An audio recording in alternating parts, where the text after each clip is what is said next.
gentleman from Texas, from East Texas, Mr. Gohmert. Thank you, Mr. Chairman, and thank you, Director, for being here. We've had different hearings. Secretary of Homeland Security has been here a number of times. There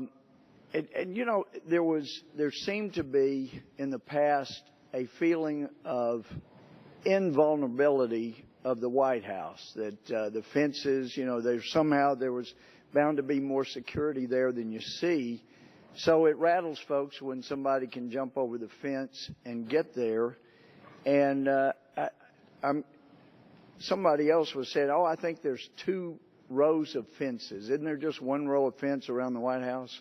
Sir, as a result of September 19th, on Pennsylvania Avenue on a sidewalk there, we've now put bike rack in addition to the permanent fence, realizing that people can still get over the bike rack, but what it does is it gives us a little more time to react. So there is bike rack in front of the original fence. Well, how tall is the fence there? And I'm not asking anything classified. You can go out there and measure it. But 7 feet 6 inches, I believe, sir. 7 feet 6 inches. Is there any thought about making it higher? Has that been discussed? Yes, sir. It's being discussed, and we've been working very closely with the partners in the region. We have to work with the National Park Service, the National Capital Region Planning Commission, and the Fine Arts Commission. And we have already started those discussions to work together to see if there's something that is amenable to all the groups so that we keep the historic nature of the White House, but also increase the security measures at the House. Well, I know this was before your time as acting director, but you remember late 2009, there were the Christmas party crashers, the sleighs that got in there that were not on the list. And there was a hearing up here on the Hill about it. And it turned out that it really wasn't so much the Secret Service's fault, that there was a social secretary of the White House who is always supposed to be there. And if somebody's not on the list, gives the ultimate yes or no, and that she had told someone she didn't care about having to be the one to say no, and it left the Secret Service in a terrible bind. But what was obvious to those of us who would go over to the White House regularly was that it was all about appearances after the Christmas party crashers, that even though it really wasn't so much the Secret Service's fault as a breakdown of the White House leadership, the Secret Service, who wore plainclothes suits, were made to start wearing uniforms so that it looked like there was a lot more security there.